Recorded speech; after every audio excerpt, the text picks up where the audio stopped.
They thought the scarred dog was an easy target, just another animal left alone while his owner was away. But that German shepherd had survived firefights in 3 different countries. And the man who owned him, the quiet drifter nobody noticed, wasn't some random civilian. He was Delta Force, the kind of operator who'd spent 15 years making problems disappear in the shadows. Those thugs wanted to send a message by hurting that dog. Instead, they just signed their own fate. Before we begin, tell us where you are watching from. And if this story touches your heart, please subscribe for more stories of trust and loyalty. The mountain town of Pinewood sat tucked into the Appalachian ridges like a secret someone forgot to keep. Population 847, 1 gas station, a general store that doubled as the post office, the kind of place where everybody knew everybody's business, except when they didn't. And for 2 years, nobody really knew Jake Morrison's business. That's exactly how he wanted it. Jake was 38 years old, though some days he felt twice that. He stood just over 6 feet, built lean and efficient, the kind of frame that carried strength without advertising it. His dark brown hair was kept military short out of habit, threaded with early grey at the temples that hadn't been there before his last deployment. A close-cropped beard covered a jaw that rarely relaxed, and his eyes, pale green and perpetually alert, had a way of seeing everything while revealing nothing. Those eyes had learned to scan for threats in Fallujah, in Kandahar, in places that didn't exist on any map his family could Google. His hands told stories he never would.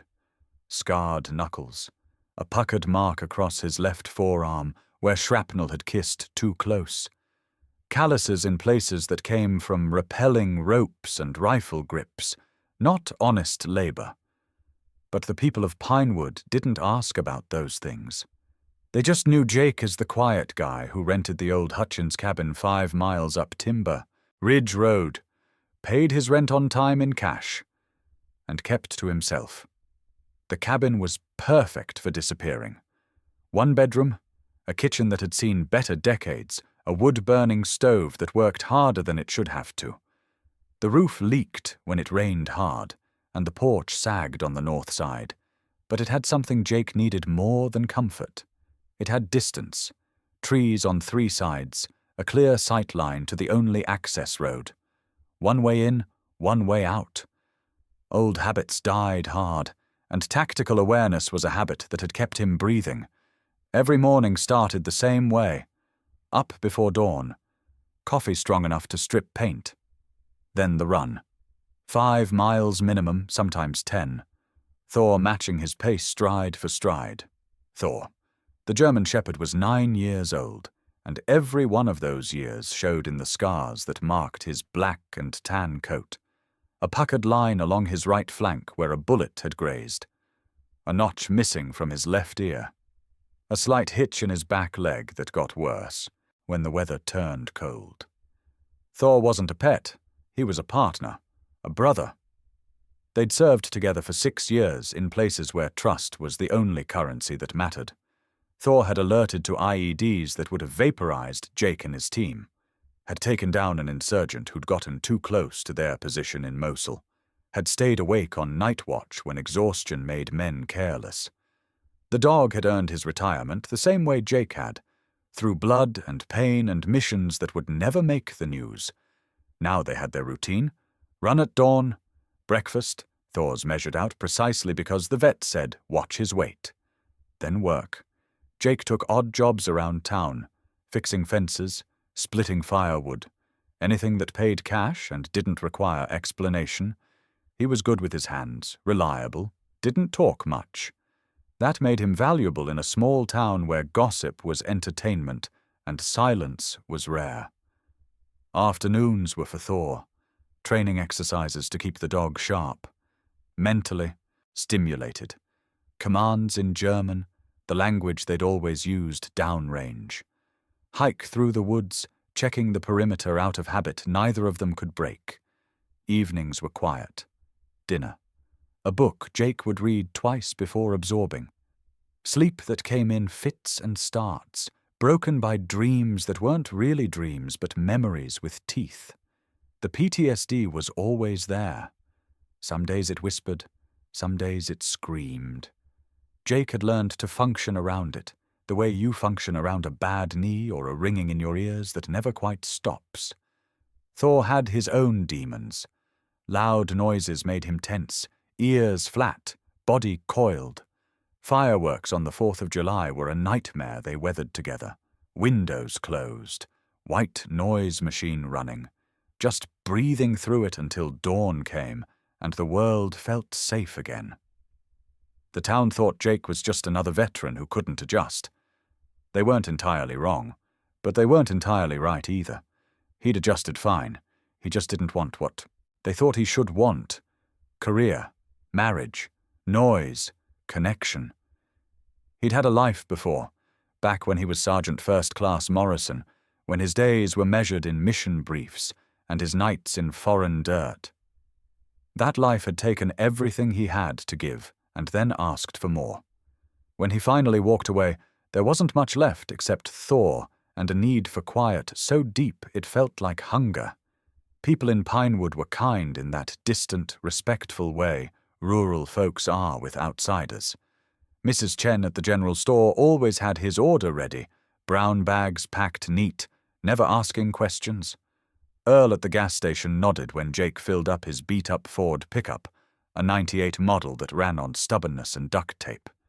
Sheriff Tom Reeves, a former Marine who recognized something in Jake's bearing, occasionally stopped by the cabin to check in, conversations that stayed surface level but carried an undercurrent of mutual respect. For 2 years, that was enough. Peace, solitude. Thor's steady presence. The rhythm of seasons without the rhythm of war. Jake had started to believe, maybe, just maybe, he could keep this. That the past would stay in the past. That nobody would find him. And nobody would care. Then Marcus Vance rolled into town. Marcus was 32, thick through the chest and shoulders, the kind of build that came from prison yard workouts and protein shakes. His hair was buzzed close on the sides, longer on top, always styled with too much product. He wore designer jeans that cost more than most Pinewood residents made in a week, expensive boots that had never seen real mud, and a leather jacket even in weather too warm for it. Gold chains, a Rolex that might have been real. Tattoos crawling up his neck, the kind you get when you want people to know you're dangerous before you even open your mouth. He drove a black Escalade with tinted windows and rims that caught sunlight like a challenge. Bass thumped from the speakers loud enough to rattle store windows. When he rolled through town, he wasn't from here. Everyone knew that immediately. And everyone knew in that instinctive way prey recognizes a predator that Marcus Vance was trouble. He'd shown up 6 months ago with a crew. 3 regular guys, sometimes 5, rotating faces but the same type. Hard eyes, quick tempers. The kind of men who'd learned early that violence was a language that got results. They rented a large property on the outskirts of town, an old farmhouse with a barn that had seen better days. Officially, Marcus told anyone who asked he was in real estate investment, looking at opportunities in undervalued rural markets. That was a lie, and everyone knew it, but nobody said it out loud. The truth revealed itself slowly, like rot spreading under fresh paint. Marcus's crew started approaching property owners, older folks mostly, people on fixed incomes struggling with medical bills and property taxes that climbed every year. The offers were always low, insultingly low. When people refused, things started happening. A fence gets cut, cattle wander onto the highway, a barn catches fire, cause unknown, windows get smashed, dogs go missing. Nothing anyone could prove. Nothing that brought state police sniffing around. Just enough pressure, applied consistently, until people broke.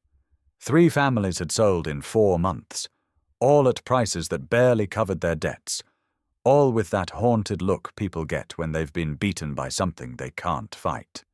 Mrs. Chen was next on the list. Margaret Chen was 71 years old, barely 5 feet tall, with silver hair she kept in a tight bun and hands gnarled by arthritis. She'd owned the general store for 40 years, since she and her husband had bought it with savings and hope, and the kind of faith that believed hard work mattered. Her husband had died 8 years back. Her son lived in California, kept asking her to sell, move closer to him and the grandkids. But this was her home. This store was her life. She wasn't ready to let go. Marcus Vance had other ideas. It happened on a Tuesday afternoon. Jake had come into town for supplies. Dog food, coffee, batteries. The usual.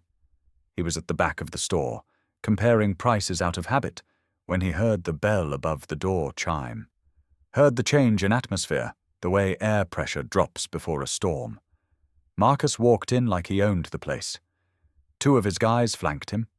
One was tall and rail-thin with a shaved head and a spiderweb tattoo on his neck. The other was shorter, stockier, with mean little eyes and hands that kept flexing into fists. They didn't browse. They didn't shop. They positioned themselves, one by the door, one by the counter, blocking exits. "Mrs. Chen," Marcus said, his voice carrying that false friendliness that's more threatening than a shout. "We need to talk about my offer." Mrs. Chen stood behind the counter, her spine straight despite everything. "I told you, store's not for sale."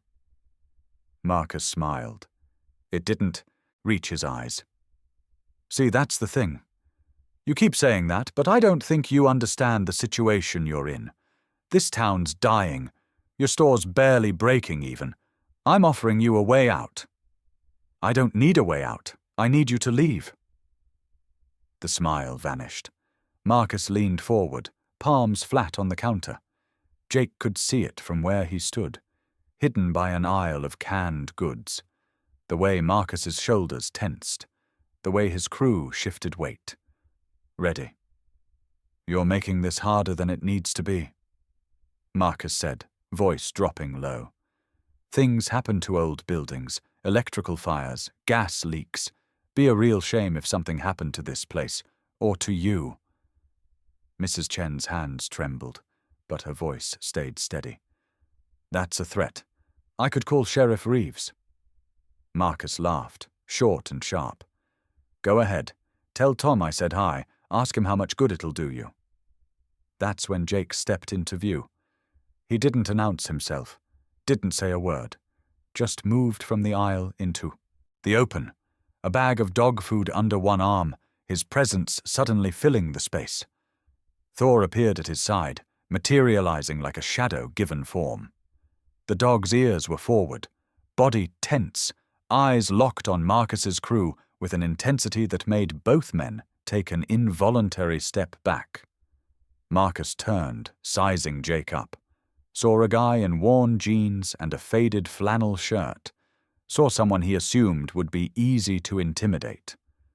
"This doesn't concern you, friend."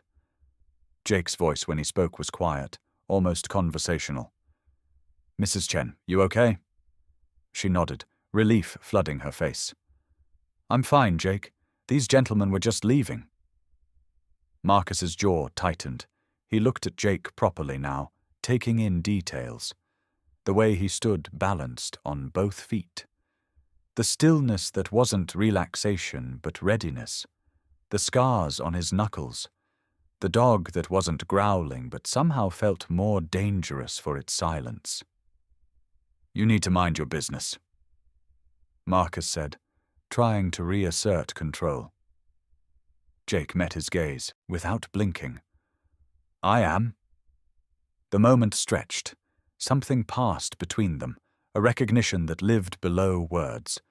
Marcus saw enough to know pushing further right now would be a mistake.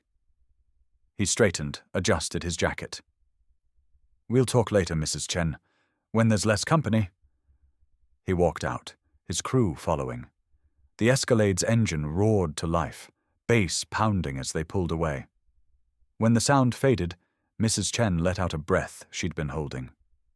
"Thank you," she said quietly. Jake paid for his supplies. You should call the sheriff. Report that. I will, but Jake, Marcus isn't someone who lets things go. Be careful. He nodded, but didn't respond. What was there to say? He'd been careful his whole adult life. Careful was how you survived. But something told him careful wouldn't be enough with Marcus Vance. That night, Marcus sat in his farmhouse, drinking expensive whiskey and stewing. His crew sat around the table, waiting. Who was that guy? The thin one asked. Marcus pulled out his phone, made a call. He had contacts, people who could run backgrounds, dig into databases most folks didn't know existed. He gave them Jake's name, what little information he had. 30 minutes later, his phone rang back. The voice on the other end sounded confused. Marcus, there's almost nothing on this guy, Jake Morrison. No social media, no credit cards in the last 2 years. Before that, it's just military service, but the details are redacted. Like seriously redacted. Whatever he did, it's classified. Marcus's eyes narrowed. Military. What branch? Can't tell. It's locked down. But that level of classification, special operations, maybe Rangers, maybe something else. Marcus hung up. He sat in silence, thinking. A military guy, living alone, keeping quiet. That could mean broken, washed up, harmless. Or it could mean dangerous in ways Marcus didn't want to test directly. But here's the thing about men like Marcus Vance. They'd built their reputation on never backing down. On making examples of people who got in their way. If word got out that some random drifter had made him blink, his whole operation would look weak. And weakness, in his world, was death.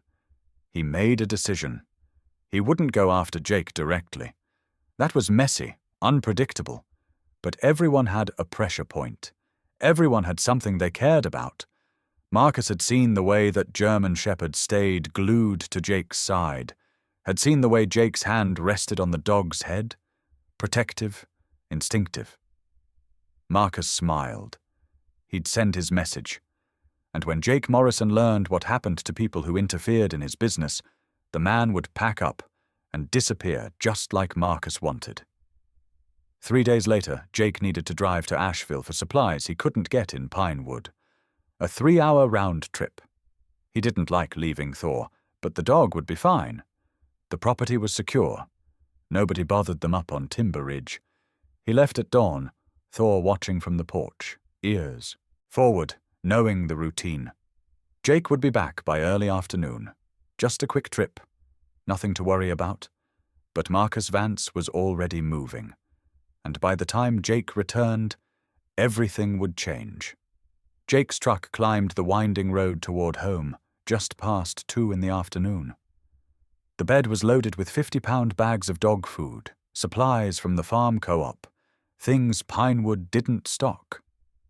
The drive had taken longer than planned. Traffic on the highway, a wait at the supplier, normal delays that felt anything but normal now that an uneasy tension had settled in his gut. He couldn't explain it. Just instinct. The same instinct that had kept him alive when radio chatter went silent and the air felt wrong. He pressed harder on the gas, the old Ford protesting as he took the curves faster than he should. When he turned onto his property, everything looked normal at first. The cabin stood quiet in the afternoon sun, his woodpile undisturbed, the clearing empty. But Thor wasn't on the porch. Thor was always on the porch. Jake killed the engine and sat for 3 seconds, listening. Nothing. No bark of greeting. No heavy paws thundering down the steps. Just silence. And silence in a place that should have sound was the loudest alarm Jake knew. He moved fast, boots hitting gravel, eyes scanning. The front door was closed, exactly as he'd left it. Windows intact. No signs of forced entry, but his heart was already hammering because he knew. Something was wrong. Something was very wrong. Thor! His voice cut through the stillness, sharp and commanding. Nothing. Jake circled the cabin, moving with practiced efficiency, clearing angles, checking sight lines. That's when he saw it. The back gate to the chain-link run he'd built for Thor stood open. Not broken. Open. Someone had unlatched it. His blood went cold.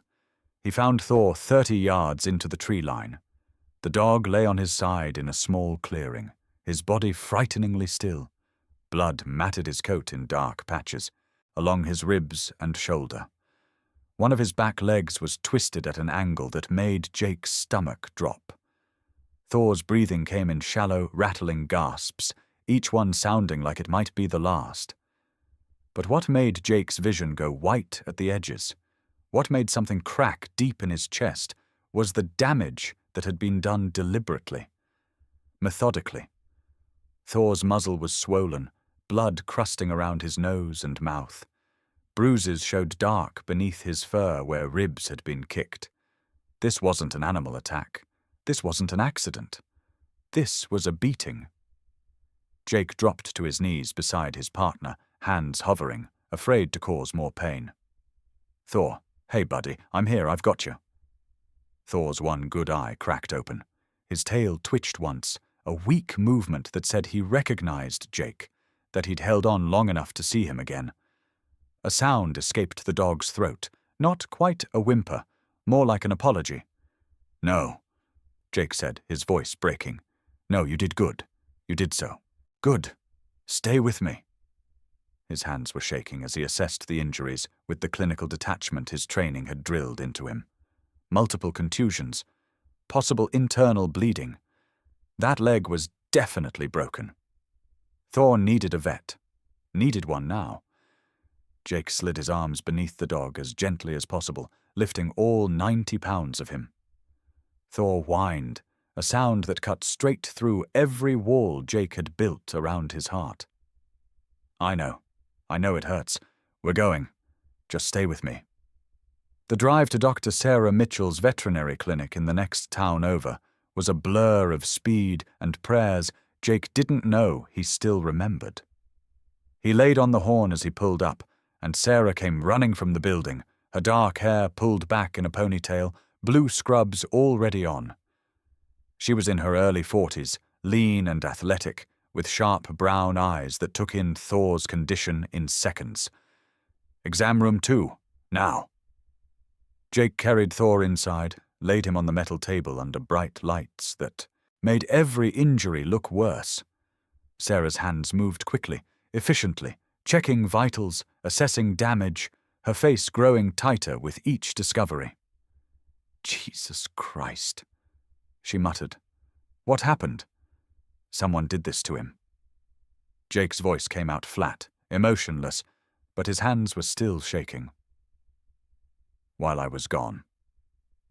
Sarah looked up at him, really looked, and something in his face made her nod once and return to work without more questions. I need to sedate him. Get x-rays. He's got at least 2 broken ribs, that back leg is fractured, and I'm worried about internal bleeding. This is bad, Jake. This is really bad. Fix him. It wasn't a request. It was the only thing Jake could say without falling apart completely. I'll do everything I can, but you need to leave. Let me work. Jake stood there, frozen, unable to move, unable to leave Thor again. Sarah's voice softened. Jake, I've got him, I promise. But I need space to help him. Go sit in the waiting room. I'll update you as soon as I can. He forced himself to walk out, forced himself to sit in the empty waiting room with its smell of antiseptic and old magazines. And then alone, Jake Morrison put his face in his hands and cried. Silent, wrenching sobs that came from a place he'd kept locked down for years. He cried for Thor, for every friend he'd lost downrange, for every piece of himself he'd left in sand and blood and missions that didn't have names, for the illusion that he could ever really leave it all behind. When the tears stopped, something else filled the space they left, something cold and familiar, something he'd tried to bury but had never really died. Purpose. 2 hours later, Sarah emerged, exhaustion written across her face. He's stable, sedated, the legs set and splintered, 2 cracked ribs, but the X-rays show no internal bleeding. He's got contusions, lacerations, severe trauma, but nothing that won't heal with time and care. Jake stood. He's going to make it? Yes, he's tough, but Jake, this wasn't random. Someone did this deliberately, knew what they were doing, hurt him enough to send a message but not enough to kill him. You need to call the sheriff. I will. Another lie to add to the collection, because Jake had no intention of calling Sheriff Tom Reeves. Not yet. Not until he knew exactly what he was dealing with. He spent the night at the clinic, sleeping in a chair beside Thor's recovery crate. Every hour he checked the dog's breathing, his temperature, whispering reassurances that Thor probably couldn't hear through the sedation. Dawn came grey and cold. Jake stepped outside to clear his head, and that's when his phone buzzed. Unknown number. He almost didn't answer. Morrison. His voice was gravel and exhaustion. Jake, it's Tom Reeves. The sheriff. Jake's jaw tightened. How'd you get this number? Sarah called me, told me what happened to Thor. I need you to come in. Make a statement. I'll stop by later. Jake. Tom's voice carried a weight that made Jake pause. I'm not calling as sheriff right now. I'm calling as a Marine who recognizes what I'm seeing. You need to come in before you do something you can't walk back from. Silence stretched between them. Finally, Jake spoke. Noon, your office. He hung up and stood in the parking lot, watching the sun break through morning clouds. Tom Reeves was right about one thing. Jake was standing at a crossroads, and the path he chose next would define everything that followed. At noon sharp, Jake walked into the sheriff's office.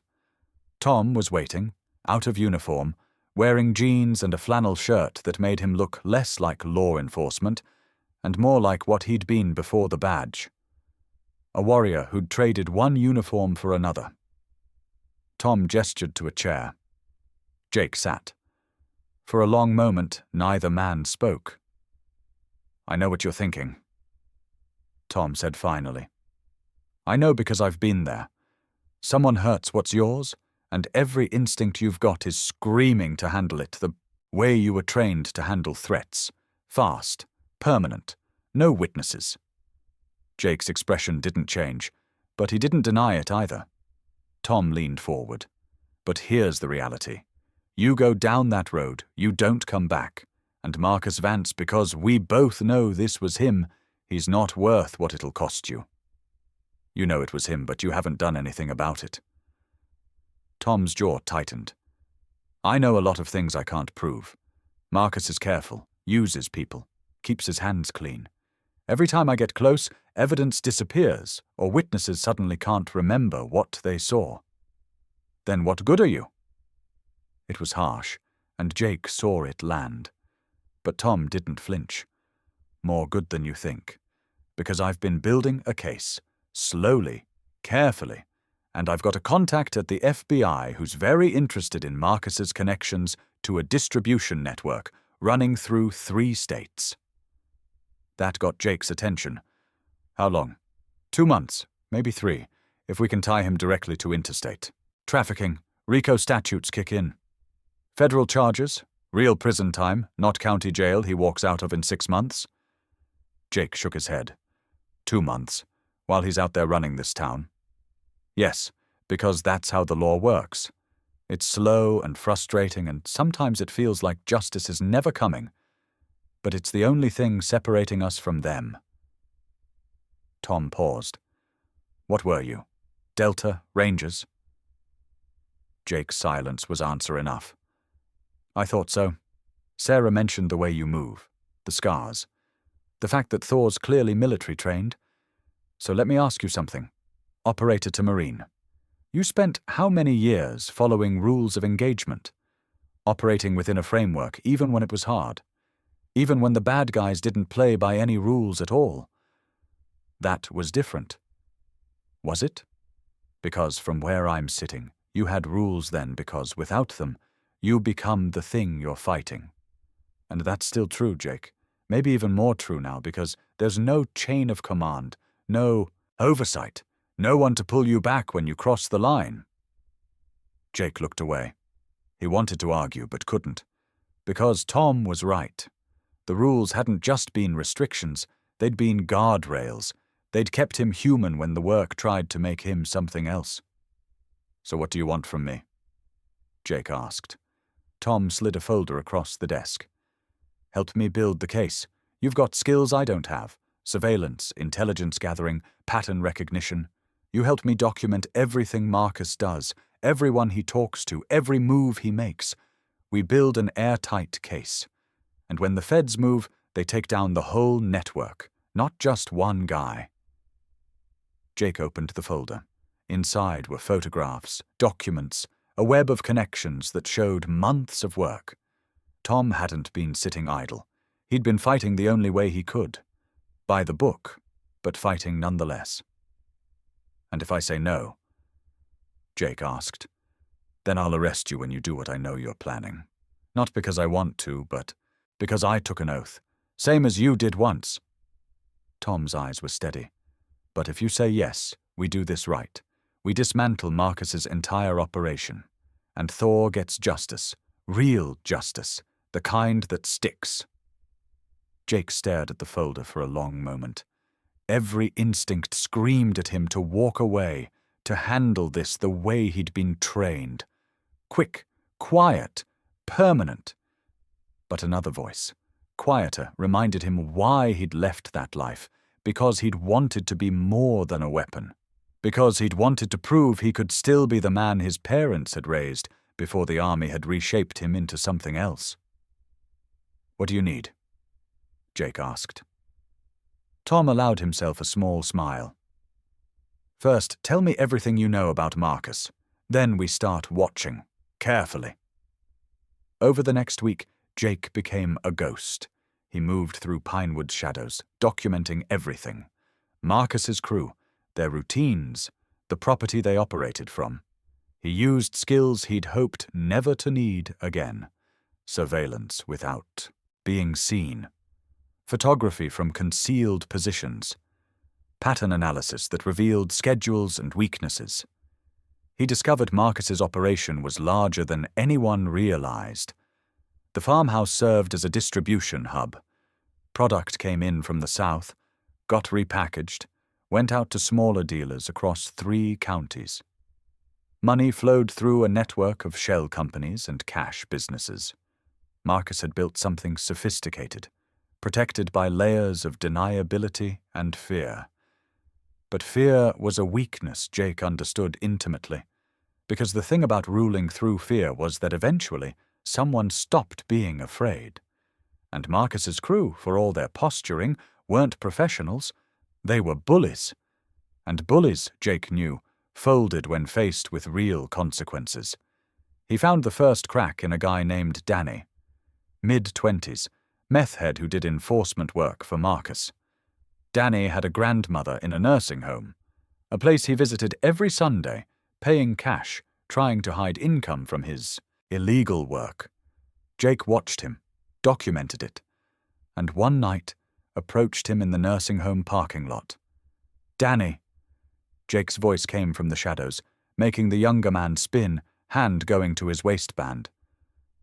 Relax. I just want to talk. Danny's eyes adjusted to the darkness, finding Jake's silhouette. You're that guy, from the cabin. That's right, the guy whose dog you helped beat nearly to death. Danny's face went pale. Man, that wasn't supposed to. Save it. Jake stepped into the light from the street lamp, and Danny saw something in his face that made him take an involuntary step back. You've got one chance. One. You tell me everything about Marcus's operation, you testify when the time comes, and maybe, just maybe, you don't spend the next decade in federal prison. I can't. Marcus will kill me. Jake moved closer, his voice dropping to barely above a whisper. Marcus should be the least of your worries right now, because I've spent 15, years learning very creative ways to hurt people. And you put your hands on my dog. So here's your choice. You help me put Marcus away, enter witness protection, start over. Or you take your chances with me. And I promise you, Danny, prison will seem like mercy compared to what I'm capable of. It wasn't an idle threat. Jake meant every word. And Danny, looking into those cold green eyes, knew it. Okay, Danny whispered. Okay, I'll talk. Just keep him away from me. That's how it started. One crack became two. Danny gave up a second crew member, a guy who'd been skimming and was terrified Marcus would find out. That guy gave up financials, bank account numbers, the names of the shell companies. Piece by piece, Jake and Tom built their case, feeding information to FBI Special Agent Rebecca Cortez, a woman in her late 30s with sharp intelligence and no patience for small-town corruption. Rebecca moved her investigation forward, obtaining warrants, building the federal framework that would make charges stick. But she needed one more piece. Direct evidence of Marcus giving orders, proof that tied him personally to the violence and trafficking. That's where Jake came in. 3 weeks after Thor's attack, Jake got a call from a number he didn't recognize. When he answered, Marcus Vance's voice filled his ear. Morrison, heard your dog pulled through. That's good. I like dogs. Jake's grip on the phone tightened. What do you want? Face to face. Tonight. The old lumber mill on Highway 19. Just you and me. We settled this like men. Why would I do that? Marcus laughed. Because if you don't, I'll burn Mrs. Chen's store to the ground with her in it, and then I'll start working through everyone in this town you've ever said 2 words to. Your choice, hero. The line went dead. Jake sat in his truck outside the veterinary clinic, where Thor was finally ready to come home, and made a decision. He called Tom, told him about the meeting.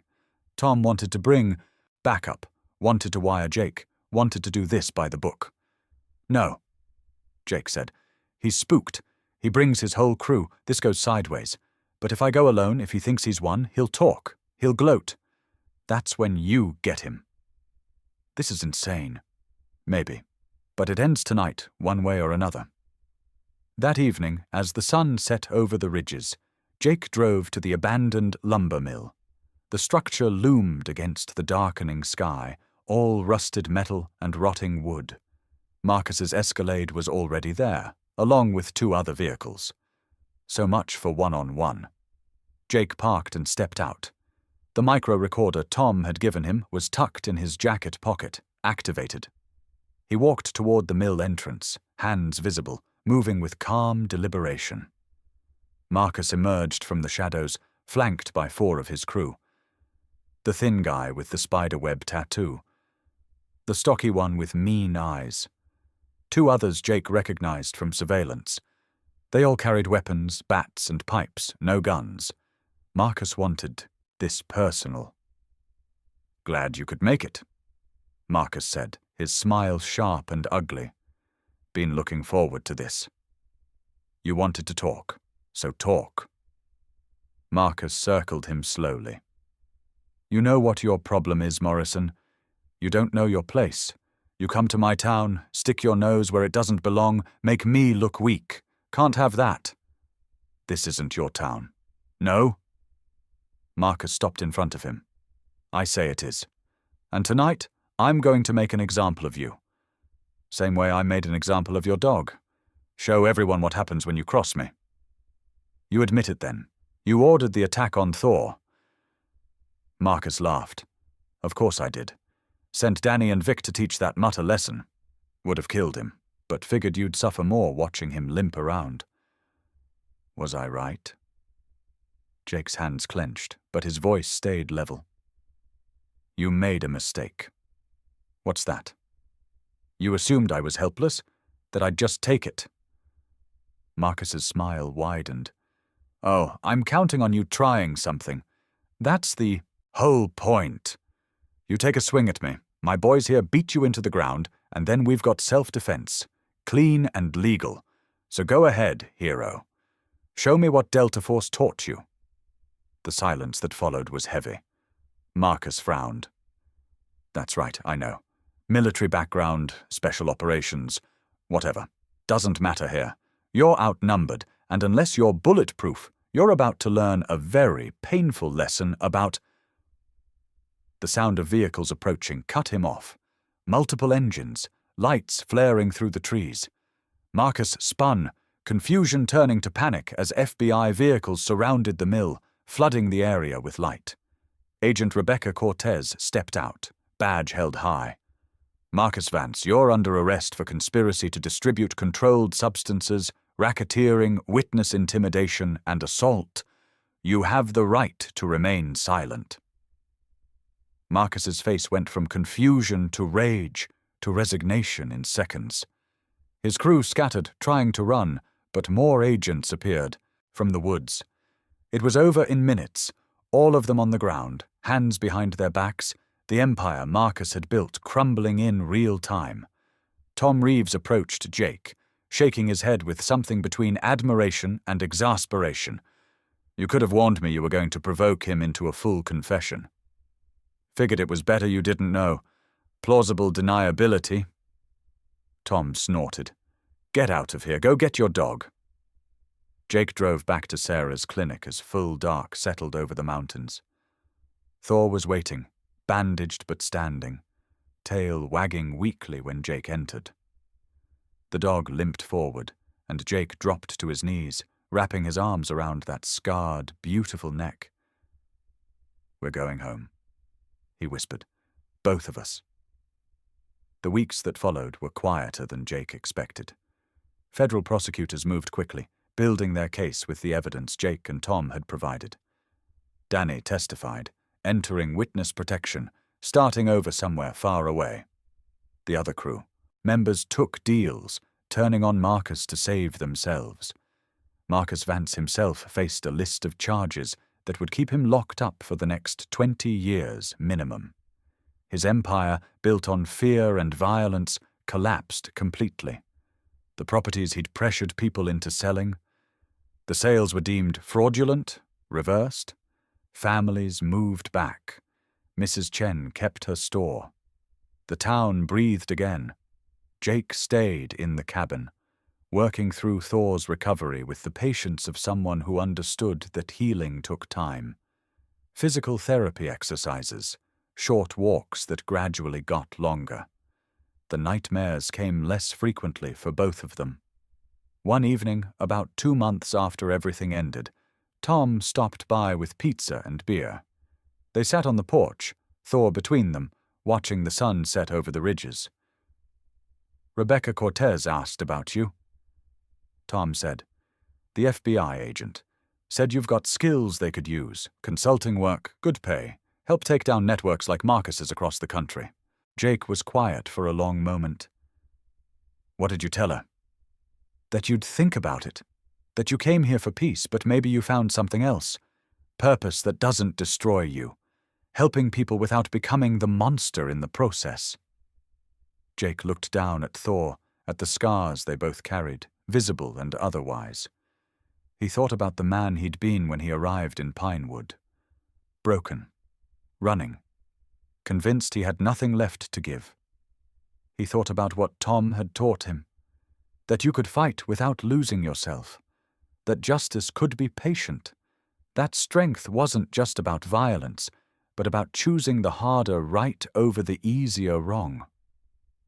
Tell her maybe, Jake said finally. Tell her I need to make sure Thor's fully healed first, and that wherever I go, he goes. Tom smiled. I figured you'd say that. They sat in comfortable silence as stars began to appear. Thor's breathing had evened out into sleep, his head resting on Jake's boot. The dog was healing, the nightmares were fading. And for the first time in longer than he could remember, Jake Morrison felt something he'd thought was lost forever. Hope. Not the naive kind that believes everything works out, but the hard-earned kind that knows darkness exists and chooses to fight it anyway. The kind that understands you can be broken and still be whole.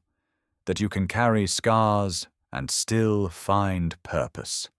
Jake had come to Pinewood to disappear. Instead, he'd found himself. And Thor, faithful through everything, had shown him that loyalty wasn't weakness. It was the strongest thing in the world. The mountain wind carried the scent of pine and coming rain. Somewhere in the valley, a dog barked. Thor's ears twitched, but he didn't wake. He knew he was safe. He knew his partner was watching. And Jake Morrison, former Delta Force operator, kept his vigil through the night. Not because he was afraid, but because some instincts, the good ones, never really fade. They just find new reasons to matter.